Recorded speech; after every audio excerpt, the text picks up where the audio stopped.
అరకు మండలం ప్రభుత్వ గిరిజన సంక్షేమ ఆశ్రమ ఉన్నత పాఠశాల ఈ మైదానంలో విచ్చేసిన యువతకి ఆడపడుచులకి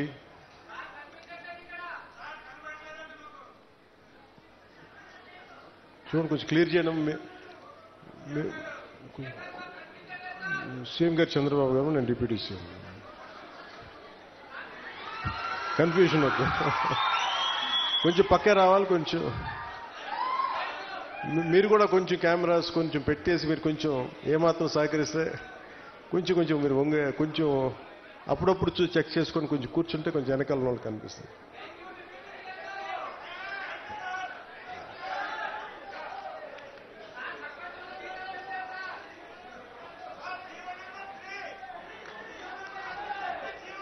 అన్ని మాట్లాడతాం మీరు ఒక్క నిమిషం దయచేసి కూర్చోండి బాగాలేదా ఏంటి హలో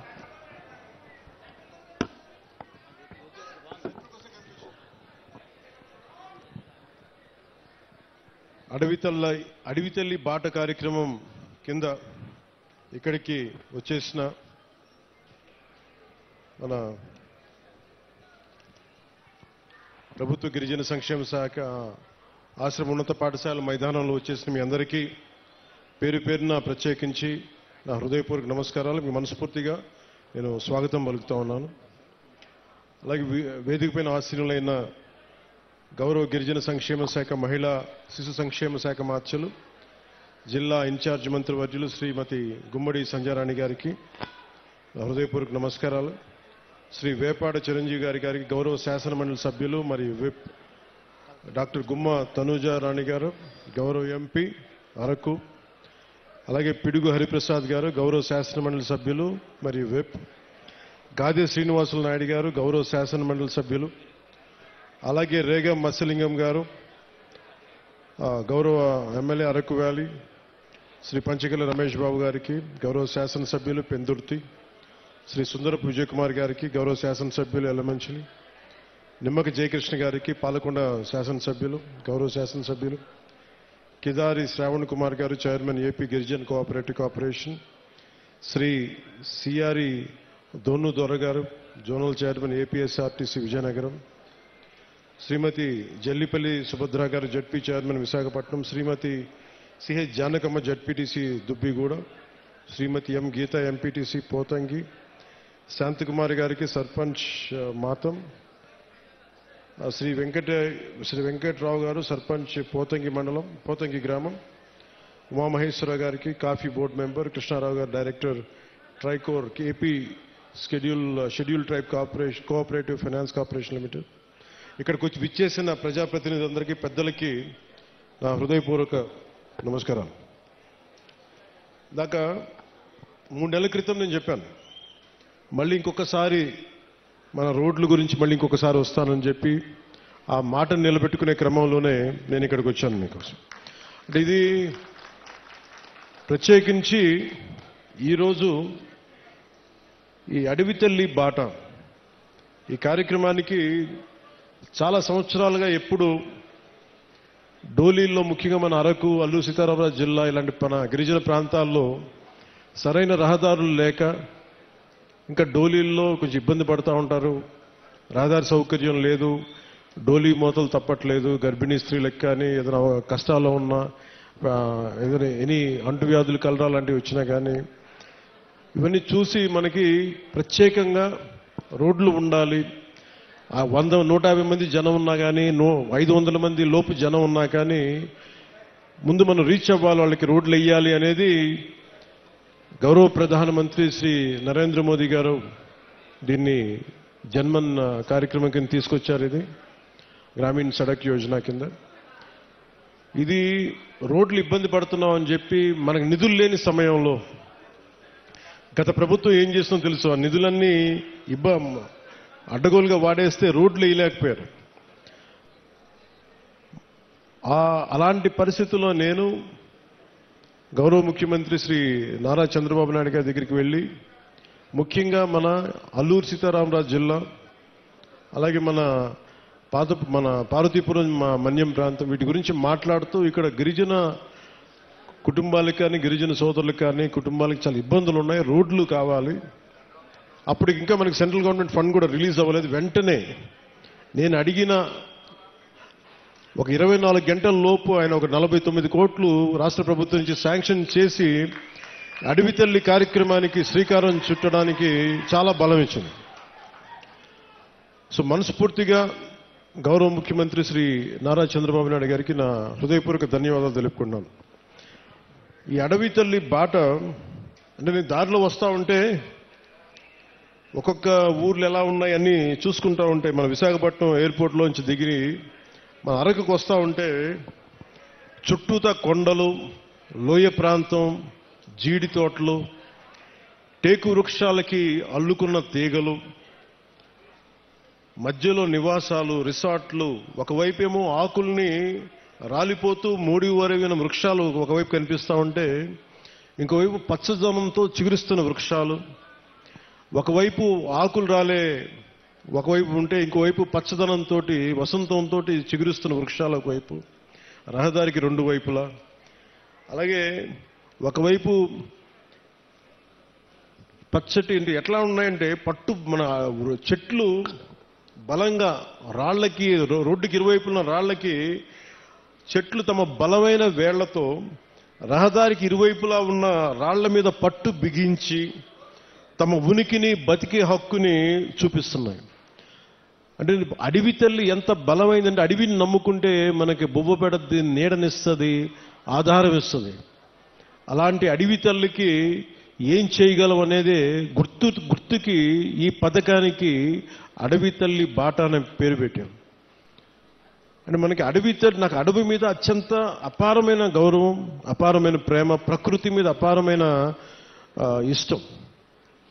అలాంటి అడవి తల్లి బిడ్డలకి మేము ఈ రోజున అడవి తల్లి బాటకు శ్రీకారం చుట్టాం. మనస్ఫూర్తిగా మీ అందరికీ ఇక్కడికి వచ్చినందుకు మీ అందరికీ మరోమారు ధన్యవాదాలు తెలుపుకుంటా ఉన్నాను.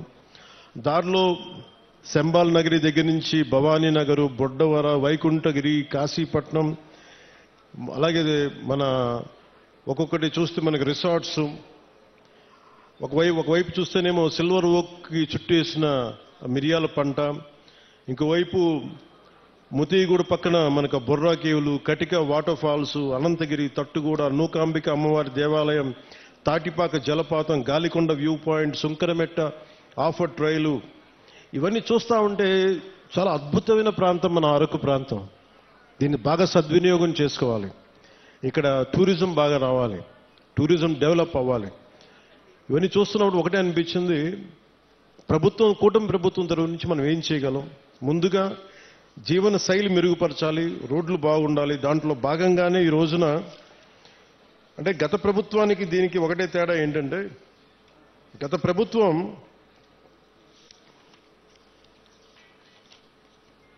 అంటే కూటమి ప్రభుత్వానికి గత ప్రభుత్వానికి తేడా ఏంటంటే, వాళ్ళు దాదాపు లెస్ దెన్ 90 కిలోమీటర్స్ వేశారు. 5 సంవత్సరాల కాలంలో కేవలం 90 కిలోమీటర్లే ఖర్చు పెట్టి 92 కోట్లు మాత్రమే ఖర్చు పెట్టారు 5 సంవత్సరాల కాలంలో.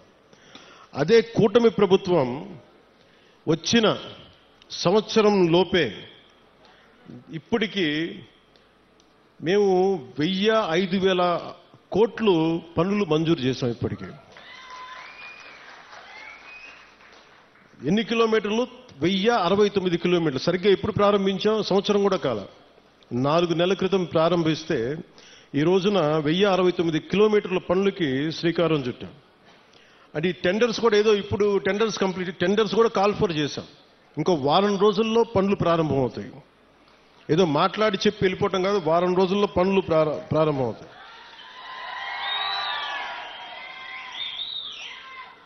అంటే ఎవరికి ముందుగా ఈ రోడ్లు అంటే ఎవరికైతే అత్యంత particularly vulnerable group, tribal groups ఉన్నాయో వాళ్ళకి చేరటానికి, వాళ్ళకి చేరువవ్వడానికి, వాళ్ళకి చిన్నపాటి సౌకర్యం కల్పించడానికి మా ప్రయత్నం. కూటమి ప్రభుత్వానికి ఇక్కడ ఓట్లు రాలేదు. ఓట్లు పడకపోయినా మీకు బాగోగులను చుట్టానికి మేము ఉన్నాం ఇక్కడ. ఓట్ల కోసం రాలేదు. ఓట్ల కోసం అయితే నేను ఇక్కడ అరకు ఎంపీ గారి పేరు నేను చెప్పక్కర్లా, అరకు ఎమ్మెల్యే గారి పేరు నేను చెప్పక్కర్లా ఇక్కడ. కానీ ఇది ప్రభుత్వం, పార్టీలు మారుతూ ఉంటాయి, కొత్త ప్రభుత్వాలు వస్తుంటాయి, కానీ మనం ఎవరు శత్రువులం కాదు. మనందరం విభేదాలు ఉంటాయి, భావాలు ఉంటాయి, వైరుధ్యమైన భావాలు ఉంటాయి తప్ప మనం ఎవరు కొట్టుకోవడానికి సిద్ధంగా మనందరం కలిపి ఎవరు ఏ పార్టీ అయినా సరే కూర్చొని అభివృద్ధికి శ్రీకారం చుట్టాలి. దాంట్లో భాగంగానే ఇక్కడ ఇందాక పంచాయతీ ప్రెసిడెంట్స్ అందరూ కొంతమంది మాట్లాడుతూ ఉంటే ఒకటే చెప్తున్నాను. మేము రాగానే 13,326 పంచాయతీలకి 100 రూపాయలు 300 రూపాయలు ఉన్నదాన్ని మేము 10,000 25,000 చేశాం. ఇన్ని సంవత్సరాల్లో 30-40 సంవత్సరాలు కాదు, గత స్వాతంత్రం వచ్చినప్పటి నుంచి ఎప్పుడు ఇంత డబ్బులు పెంచలే. అది ఎవరు కూడా, పంచాయతీలన్నీ గత ప్రభుత్వం పంచాయతీలు. కానీ ఇవేమీ ఆలోచించకుండా ప్రజలు బాగుండాలి అనే ఒక ఏకైక సదుద్దేశంతో మేము ఈ రోజున ఈ పథకానికి శ్రీకారం చుట్టాం. దీనికి మనకున్న ఇట్లాంటి పర్టికులర్లీ వల్నరబుల్ గ్రూప్ ట్రైబ్స్ అంటే ఇది చాలా తక్కువ సంఖ్యా బలంలో ఉన్న మన గిరిజన తెగలు. ఇవి మన రాష్ట్రం మొత్తం మీద 1117 782 ఈ పర్టికులర్ వల్నరబుల్ ట్రైబల్ గ్రూప్స్ ఉంటాయి, గ్రామాలు ఉంటే ఇప్పటి వరకు కేవలం 2605 వాటికి గ్రామాలకు మట్టుకే రోడ్లు ఉన్నాయి, దాదాపు కొంచెం కనెక్టివిటీ. కానీ 1177 ఆవాసాలకు మటుకు ఇంకా రోడ్స్ కనెక్టివిటీ లేదు. సో వాటిని తీర్చడానికి, ఆ రోడ్లు కనెక్టివిటీని పెంచడానికి అడవి తల్లి బాట కార్యక్రమం కింద ఇప్పుడు మనం చేపట్టబోయే కార్యక్రమం 24-25కి 601 PVTG particularly vulnerable tribal groups ఆవాసాలకి 1069 కిలోమీటర్ల రోడ్లు కనెక్టివిటీని అందించడానికి 1005 కోట్లతోటి పనులు మంజూరు చేశాం. మిగిలిన ఇంకొక 576 ఆవాసాలకి రోడ్లు కనెక్టివిటీ వచ్చే కాలంలోనే, సమీప కాలంలోనే దశల వారీగా మేము అభివృద్ధి చేపడతాం. అలాగే 2000 దీంట్లో 1000 కోట్లు ఎలా వచ్చినాయంటే, ఒకటి రాష్ట్ర ప్రభుత్వం నుంచి 49 crores 49 కోట్లు గ్రాంట్ అయితే, మనకి ఎన్ఆర్జీఎస్ కింద జాతీయ ఉపాధి హామీ పథకం కింద దాదాపు మనం 400 కోట్ల రూపాయలు మన జాతీయ ఉపాధి హామీ పథకం కింద మనం దీన్ని ఖర్చు పెడుతున్నాం ఈ రోడ్లకి. అలాగే పిఎం జన్మన్ కింద 555.61 కోట్లతోటి 206 రోడ్లకి 239 ప్రైవేట్ మన ప్రిమిటివ్ వల్నరబుల్ ట్రైబల్ గ్రూప్స్తో పాటు ఇంకొక 206 రోడ్ల ద్వారా 612.72 కిలోమీటర్లకు పొడవున్న 206 రోడ్ల ద్వారా 555.61 కోట్లతోటి మంజూరు చేశాం. ఇది మీకు ఇందాక చెప్పినట్టుగానే డబ్బులు ఎక్కడ ఖర్చు పెట్టాలి, ఎక్కడ ఖర్చు పెట్టకూడదన్న ఒక బాధ్యతతోటి కుటుంబ ప్రభుత్వం చాలా బాధ్యతగా ఉంటుంది. 175 స్థానాలకి 164 స్థానాలు గెలుచుకోగలిగాం. 21 ఎంపీస్ని కొట్టగలిగామంటే మీరు మా మీద పెట్టిన నమ్మకం. మీ నమ్మకాన్ని మేము అమ్ము చేయకూడదని చెప్పి ఈ రోజున ఓట్లు వెయ్యని అల్లూరు సీతారామరాజు జిల్లాలో ఓట్లు పడని మనకి పార్వతీపురం మన్యం ప్రాంతంలో మేము తిరిగి రోడ్లు ఎందుకు వేస్తున్నామంటే, మాకు తనా మనా భేదం లేదు, మీరు ఓటు బ్యాంకా కాదా అనే కాదు, మీరు మా వాళ్ళ కాదా, మా గుండెల్లో పెట్టుకుంటాము.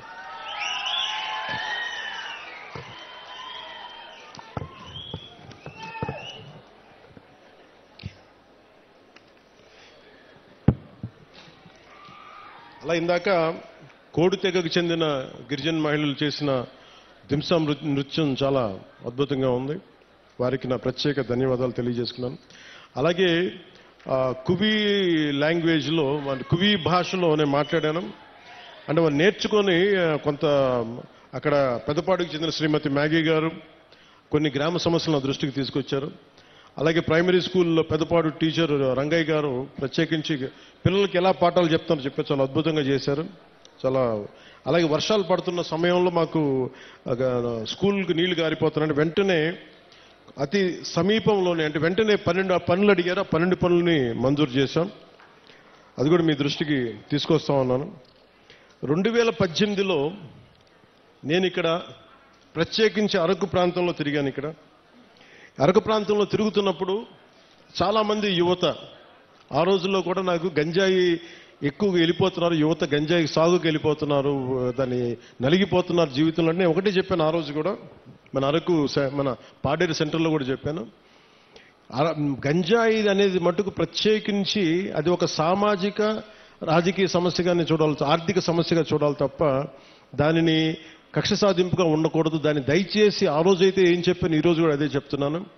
యువత దయచేసి గంజాయి సాగు వైపు కానీ గంజాయి వ్యసనాలకు మటుకు లోనవ్వకండి. ఎందుకంటే తప్పుడు దారిలో వెళ్తే ఏదో ఒక రోజు మనం ఇబ్బంది పాలైపోతాం. వ్యసనాలకి బానిస అయితే మటుకు ఒళ్ళు పాడైపోద్ది, కుటుంబాలు ఛిద్రం అయిపోతాయి. ఇవన్నీ దృష్టిలో పెట్టుకొని మీరు ఒకసారి ఆలోచించి ఆల్టర్నేట్ ఏం చేయాలి. టూరిజంని డెవలప్ చేస్తాం, యువత అంతా టూరిజం వైపు వెళ్ళండి. ఎందుకంటే పరిశ్రమలు పెట్టడానికి కూడా కొంచెం ఇబ్బంది ఉంటుంది. ఇందాక చాపరాయి దగ్గర బ్రిడ్జ్ అడిగారు, మన చాపరాయి మన ఇంతనా చాపరాయి కదా, చాపరాయి గంగమ్మ రైట్.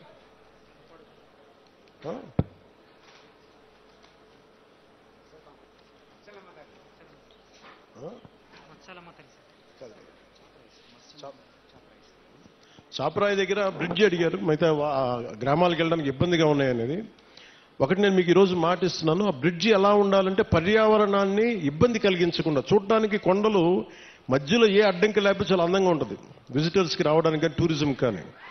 అందుకని టూరిజంకి ఇబ్బంది కలగకుండా, పర్యావరణానికి ఇబ్బంది కలగకుండా ఎలాంటి బ్రిడ్జ్ చేస్తే చూడటానికి బాగుండాలి, అలాగే గ్రామస్తుల కష్టాలు కూడా, గిరిజన తెగల కుటుంబాల కష్టాలు కూడా ఎలా చేయాలనేది నాకు కొంత సమయం ఇవ్వండి. కానీ నేను అందుకే నడిచాను, ఆ నీళ్ళలో జారిపోతా ఉంది, రాళ్ల మీద, ఆ చాపరాయి మీద, ఆ గడ్డ మీద నడుస్తూ ఉంటే జారిపోతా ఉంది. అందుకని అర్థం చేసుకున్నాను నా కష్టాలని. నాకు కొద్దిగా సమయం ఇవ్వండి, దానికి ఖచ్చితంగా ఒక అందమైన పరిష్కారం ఎదుగుతాం. పర్యావరణానికి ఇబ్బంది కలగకుండా టూరిజం పెరిగేలాగా, ఒక మీకు సౌకర్యంగా ఉండేలాగా ఒక తక్కువ సమయంలో, ఒక 2 నెలల సమయంలో ఒక పరిష్కార మార్గం తీసుకొచ్చి మీ ముందు తీసుకొస్తాం.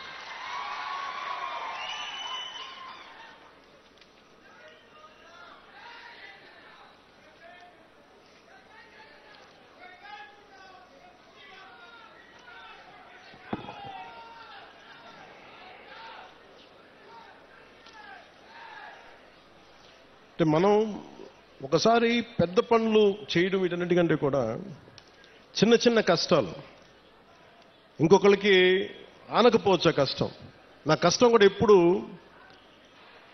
కష్టాలు. నేను ఒక గిరిజన గ్రామంలో ఉంటే, ఒక తాండాలో నేను పెరుగుతూ ఉంటే, నాకు నిజంగా నా సోదరుకో ఎవరికో ఒక చిన్నపాటి ఇబ్బంది వచ్చి నేను హాస్పిటల్కి తీసుకెళ్ళినప్పుడు రోడ్డు సౌకర్యం లేక డోలీ మీద తీసుకెళ్ళాలి అంటే ఎంత కష్టపడతామో, ఎంత ఇబ్బంది ఉంటుందో నేను అనుభవించకపోయినా కానీ నాకు ఆ కష్టం నేను మనుషుల్ని చూసి అర్థం చేసుకున్నాను.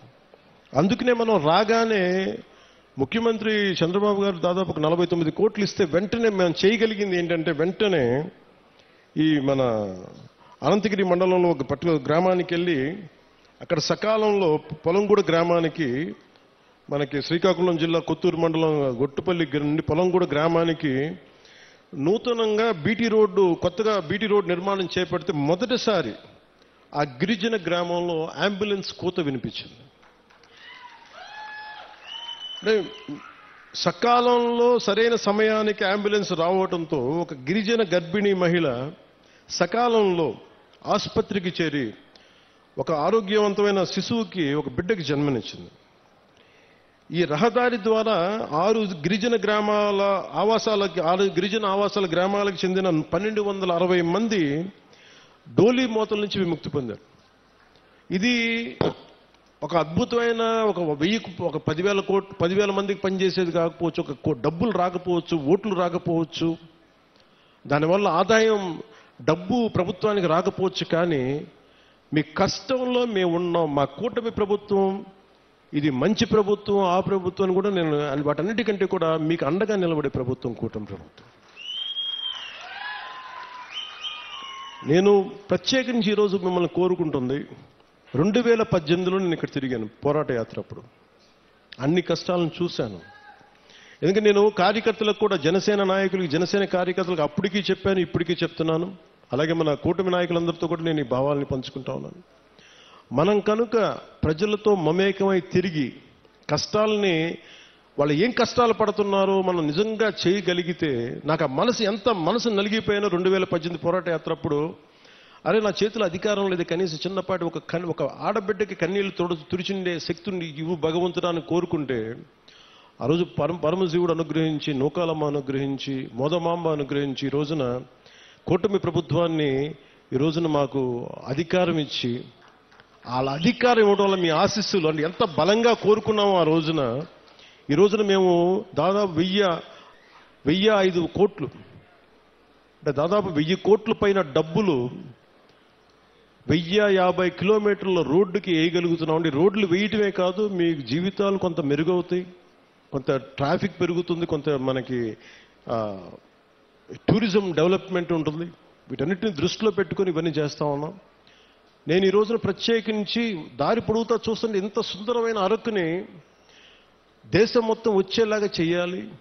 అలాగే ఏం చేయాలని కూర్చోబెట్టి టూరిజం శాఖ మంత్రివర్యులతో మాట్లాడతాను, శ్రీ కందుల దుర్గేష్ గారితో, గౌరవ ముఖ్యమంత్రి గారితో మాట్లాడతాను, సంబంధిత జిల్లా అధికారులతోటి, కలెక్టర్ గారితో మాట్లాడి మీకు అభివృద్ధిలో ఇక్కడున్న యువత గంజాయి వైపు కాకుండా మీరు టూరిజం వైపు వెళ్ళాలి, సేవలు మీరు సర్వీస్ సెంటర్స్ పెట్టుకోవాలి, ఇక్కడ కూర్చోబెట్టి చిన్న హోటల్స్ నడుపుకోవాలి, మీకు ఏదైనా స్థలాలు ఉంటే మీరు అక్కడ కూర్చోబెట్టి కొంచెం ఓపెన్ క్యాంప్స్ పెట్టుకునేలాగా, 10 డబ్బులు వచ్చేలాగా, కొంతమందికి వృత్తి ఉపాధి వచ్చేలాగా ఖచ్చితంగా కృషి చేస్తాం.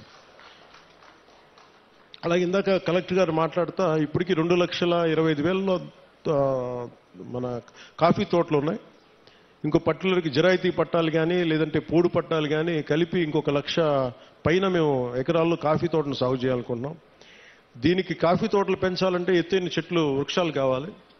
అందుకని ప్రత్యేకించి అలాంటి వృక్షాలు పెంచాల్సిన చోట దాన్ని ఈ మనకి ఉద్యానాలని పెంచే దాంట్లో జాతీయ ఉపాధి హామీ పథకానికి ఆ పథకం దీని కింద వర్తిస్తుందా అని అడుగుతారు. ఖచ్చితంగా దాన్ని పరిశీలించి ఇక్కడ అంటే నా భయం ఏంటంటే ఒకటి సిల్వర్ ఓక్ ఎప్పుడు కూడా వల్నరబుల్ టు ఫారెస్ట్ ఫైర్స్, అంటే ఎక్కువ మంటలు రగుల్చుకునే అవకాశం ఎక్కువ ఉంటుంది.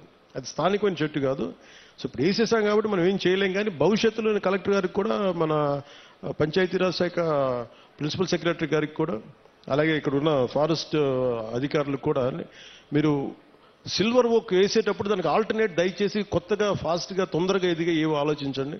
ఖచ్చితంగా 1,00,000 ఎకరాలు కాఫీ సాగు ఉంటే, కాఫీ బోర్డు నిర్ణయించుకుంటే ఖచ్చితంగా దాన్ని మరింత ఆదాయం పెరుగుద్ది, మరింత మనకి యువతకి ఉపాధి అవకాశాలు ఉంటాయి. దీన్ని దృష్టిలో పెట్టుకొని పర్యావరణానికి, ఎందుకంటే ఎసిడిక్ ఎక్కువైపోద్ది, మన ఎసిడిక్ సాయిల్లో ఎసిడిటీ పెరిగిపోద్ది ఈ సిల్వర్ ఓక్ వేస్తే. అది మన నేటివ్ ప్లాంట్ కాదు.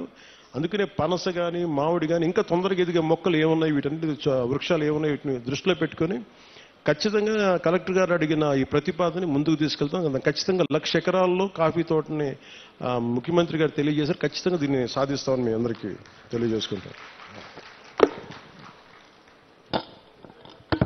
సో మీ అందరికీ మరోమారు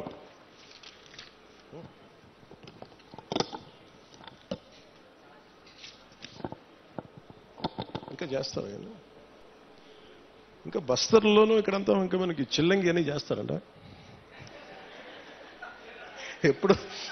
చిన్నప్పుడు నేను తులసి నవలు చదివాను, కానీ బస్తర్ నుంచి దార్కా వచ్చాడు, కాద్రా వచ్చాడు.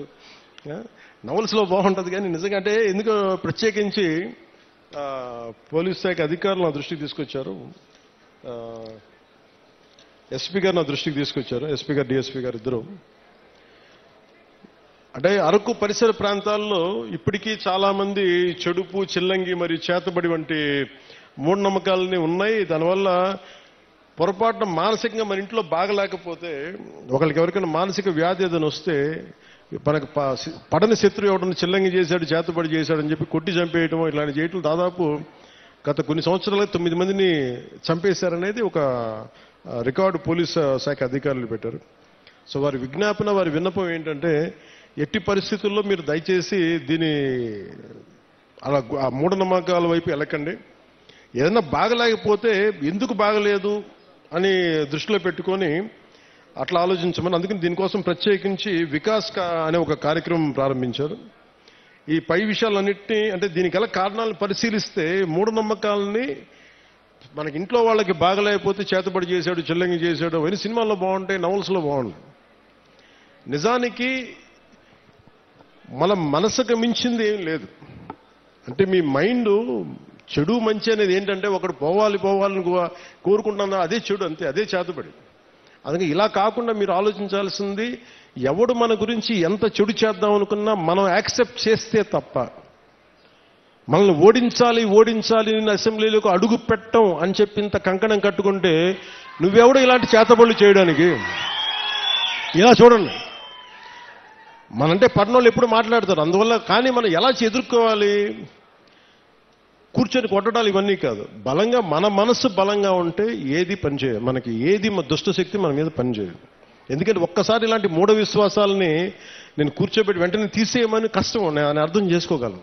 కానీ వీటికి మించి మీరు ఆలోచించాల్సింది, ముఖ్యంగా యువతకి, ఆడపడుచులకి, మహిళలకి చెప్తున్నా. ఒక తరం అది నమ్మారు, ముందుకు వెళ్ళిపోయారు. తులసి దళం, తులసి నవల్స్ లాగా బస్తర్ అడవుల నుంచి ఒకరు కొంతమంది వస్తారు, ఇలా చేశారు. ఇవన్నీ పాతకాలం, అన్నీ అయిపోయినాయి. మీకు ఎవరైనా సరే చెడు చెయ్యాలనుకున్నోడు కూడా మనకి ఎవడు చెడు చేయలేడు, మనం బలంగా ఉంటే మనం ఏదైనా ఎదుర్కోగలం. అందుకని ప్రత్యేకించి వీళ్ళెవరో మనకి చెడు చేశారు, చేతబడి చేశారు, చిల్లంగి చేశారు, వీటికి లోను కాకుండా, ఉద్రేకాలకి లోను కాకుండా, చట్టాన్ని మీ చేతుల్లోకి తీసుకోకుండా, ఇలాంటి జరగకుండా మీరు చూసుకోవాలి మనస్ఫూర్తిగా నేను మీకు కోరుకుంటా ఉన్నాను. అందుకని వీటన్నిటిని దృష్టిలో పెట్టుకొని అవగాహన కార్యక్రమం, వికాస్ అనే కార్యక్రమాన్ని శ్రీకారం చుట్టారు ఉన్నత పోలీసు అధికారులు. దీంట్లో భాగంగా జిల్లాలోని పోలీసు, రెవెన్యూ, వైద్య, ట్రైబల్ డిపార్ట్మెంట్ మరియు వివిధ రకాల సంస్థలు సంయుక్తంగా గ్రామాల్లో పర్యటించి ఇలాంటి చిలంగి కావచ్చు, ఇలాంటి చేతబడుల మీద కావచ్చు అవగాహన కల్పిస్తూ, ఎవరికైనా సరే అనారోగ్య సమస్యలు ఉన్నా, మానసికంగా ఎటువంటి సమస్యలు, దానికి కారణం చిల్లంగి ఇటువంటి చేతబడులే కాదు, వారి యొక్క సమస్యకి పరిష్కార మార్గం హాస్పిటల్స్లో ఉంటుంది. లేదంటే ఏమున్నాయని చెప్పి వాటిని నిజంగా మనం కొంచెం లాజికల్గా ఆలోచించి మెడికల్ పాయింట్ ఆఫ్ వ్యూలో దాన్ని కరెక్ట్ చేయాలని మనస్ఫూర్తిగా పోలీస్ శాఖలు కోరుకున్నాను. మేము ఆంధ్రప్రదేశ్ ప్రభుత్వం, కూటమి ప్రభుత్వం నుంచి మేము కోరుకుంటా ఉన్నాం. అందుకని మీ అందరూ సహకరించి చట్టాలను దయచేసి చేతుల్లో తీసుకోకండి. గంజాయి పంటను మట్టుకు దయచేసి ఎట్టి పరిస్థితుల్లో కూడా మీరు పెంచకండి. ఎవరన్నా ఉంటే కూడా పోలీసు అధికారులకి మీరు ఇన్ఫర్మేషన్ ఇవ్వండి. నేనేం కోరుకున్నా అంటే పోలీసు అధికారులు కూడా, మీ గతంలో కూడా పాడేరు సభలో కూడా చెప్పాను, ఇది సామాజిక ఆర్థిక సమస్యగానే చూస్తాం తప్ప ప్రజలకి వీళ్ళు ఎడ్యుకేట్ దెమ్, వాళ్ళకి కొంత అవగాహన కల్పించి అటువంటి వైపు వెళ్లకుండా మీకు ఉద్యోగాలు వచ్చేలా, జీవనోపాధి కల్పించేలా ఈ ప్రభుత్వం మరింత శ్రద్ధ తీసుకుంటుంది, మరింత బాధ్యతగా ఉంటుంది మనస్ఫూర్తిగా తెలియజేసుకుంటూ,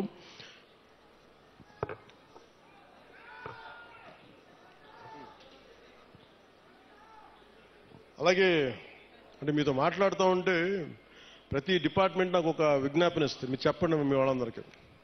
సో అలాగే అటవీ శాఖ తరపు నుంచి ఒక విన్నపం వచ్చింది. దయచేసి మనం ఏదో సిగరెట్ తాగేస్తా, లేదంటే ఏదో మరి అంటే చాలా నిర్లక్ష్యంగా ఉంటాం. మన ప్రకృతి మీద మనకి అడవి తల్లి ఎంత పచ్చటి సౌందర్యం, ఎంత చక్కటి సౌందర్యం అంటిచేయడం ఎంతసేపు చెప్పండి. మనం మీరు లాస్ ఏంజల్స్లో చూశారు, ఎన్ని లక్షల కోట్లు నష్టం వచ్చింది వాళ్ళకి. డబ్బున్నోళ్ళు అందరూ, పెద్ద పెద్ద ఫిల్మ్ యాక్టర్స్, బిజినెస్ మన ఇండస్ట్రియలిస్టులు, బిజినెస్ పీపుల్ అందరూ కూడా ఏమాత్రం ఇల్లు కూడా సొంత, అసలు కొన్ని దశాబ్దాల నుంచి పెట్టుకున్న జ్ఞాపకాలు కూడా పోయినాయి, డబ్బులు గాలిపోయినాయి. సో వీటన్నిటిని దృష్టిలో పెట్టుకొని ఫారెస్ట్ ఫైర్స్ అనేది, ఇది ముఖ్యంగా మన సమ్మర్ సీజన్ కాబట్టి, గ్రీష్మం కాబట్టి, మీరు ఎవరన్నా సరే కొంచెం బాధ్యతగా నిర్లక్ష్యంగా ఉంటే వారిని సరైన మార్గంలో పెట్టి మీరు, ఎందుకంటే నిప్పు పెట్టకుండా మటుకు చూసుకోండి. ఒకసారి మీరు చిన్నపాటి తుంపల్ని మన ఇంటికి అడ్డంగా ఉన్నాయని చెప్పి మీరు మంట పెట్టేస్తే అది ఎటు కార్చిచ్చు అయిపోద్ది. వృక్షాలు కాలిపోతాయి, మన నీడనిచ్చే వృక్షాలు కాలిపోతాయి, మనకి ఎండనికే నీడనిచ్చే వృక్షాలు అంతరించిపోతాయి. ముఖ్యంగా మూగ జీవాలు, జంతువులు చచ్చిపోతాయి. అందుకని వీటిని దృష్టిలో పెట్టుకొని అడవులకి నిప్పు పెట్టే పరిస్థితులు ఏదైనా ఉంటే దయచేసి మీరు కొంచెం బాధ్యత తీసుకొని మీకు కనిపించినప్పుడు దాన్ని ఆర్పటం లేదు, అలాంటి పరిస్థితులు రాకుండా మీరు ఉత్పన్నం కాకుండా చూసుకోవాలి మనస్ఫూర్తిగా కోరుకుంటూ, మీ అందరూ బాగుండాలి, ఆయురారోగ్యాలతో ఉండాలి. నా కోరిక ఒకటే, వచ్చే ఎన్నికలకి మొత్తం మన్యమంతా కూటమి ప్రభుత్వం పతాకాలతో రెపరెపలాడాలి. ఎందుకు చెప్తున్నానంటే 5 సంవత్సరాల విలువైన సమయం మీరు ఇచ్చారు, మీ ఓటు వేశారు, మీ ఓటుకి వాళ్ళు విలువ ఇవ్వలేదు.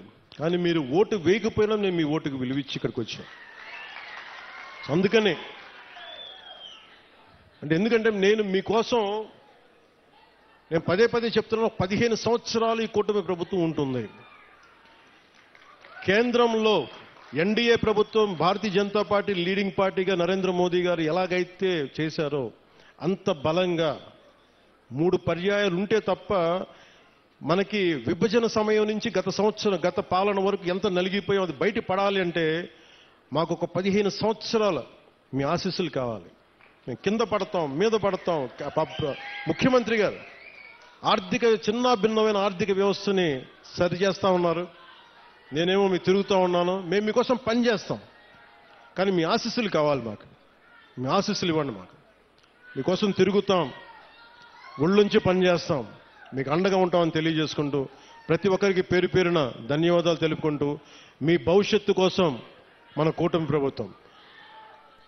జై హింద్, జై భారత్. హల్ మీకు ప్రత్యేక ధన్యవాదాలండి. గౌరవ ఉప ముఖ్యమంత్రి వర్యులు శ్రీయుతులు కొణిదెల పవన్ కళ్యాణ్ గారికి, అందరి హృదయ నేత, ఎంతో జనాభిమానం సంపాదించిన మహానుభావులు, ప్రత్యేక ధన్యవాదాలండి.